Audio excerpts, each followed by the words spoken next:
Ooh, let's move it just a little bit. There we go. A little girl poor frown. and a poor frail lady. Huh. There Did we was- already read this one? Yeah, we forgot to record it though.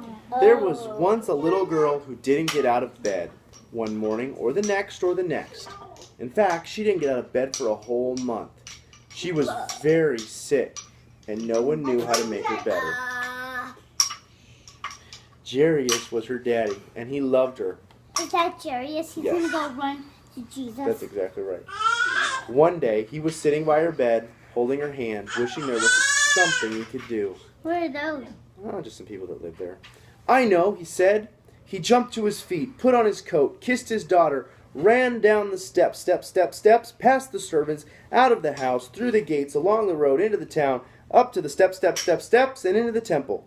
He fought his way through all the people until, at last, he found who he was looking for. Jesus. Jesus, he said, falling at Jesus' feet. My daughter, he pleaded, please help. But he didn't need to beg, because before he'd even finished speaking, Jesus reached out his hand and helped him up. I'll come at once, Jesus said. Jairus' eyes filled with tears. Jesus was coming. It would be all right. In those days, of course, they didn't have ambulances, so they had to go by foot. Jesus' helpers knew that he would heal the sick girl, but they must hurry. If Jesus didn't get there soon, it would be too late. But everyone was in the way, hustling and bustling, jostling and pressing, pushing and shoving, squishing and squashing. The disciples ran ahead, forcing back the crowd. Suddenly, Jesus stopped. His friends looked back. What was he doing? Who touched me? Jesus asked the crowd, because he felt power go out of him. I did, said a frail little lady, looking down at the ground because she was ashamed. The poor lady had been sick for 12 long years, and she had to get well. She knew if she could only touch Jesus' coat, she would be healed. So she touched his coat, and instantly she was well. We don't have time, Jesus' friends said, but Jesus always did have time. He reached out his hands and gently lifted her head. He looked into her eyes and smiled. You believed, he said, wiping a tear from her eye, and now you are well.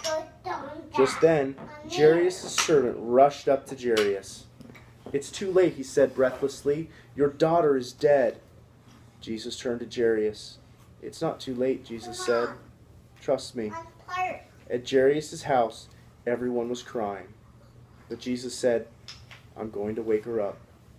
Everyone laughed at him because they knew she was dead. Jesus walked into the little girl's bedroom, and there, lying in the corner, in the shadows, was the still little figure. Jesus sat on the bed and took her pale hand. Honey, he said, it's time to get up. And he reached down into death and gently brought the little girl back to life. The little girl woke up, rubbed her eyes as if she'd just had a good night's sleep, and leapt out of bed. Jesus threw open the shutters, and sunlight flooded the dark room. Are you hungry? Jesus asked. She nodded. Jesus called to her family, bring this little girl some breakfast. Jesus helped and healed many people like this. He made blind people see. He made deaf people hear.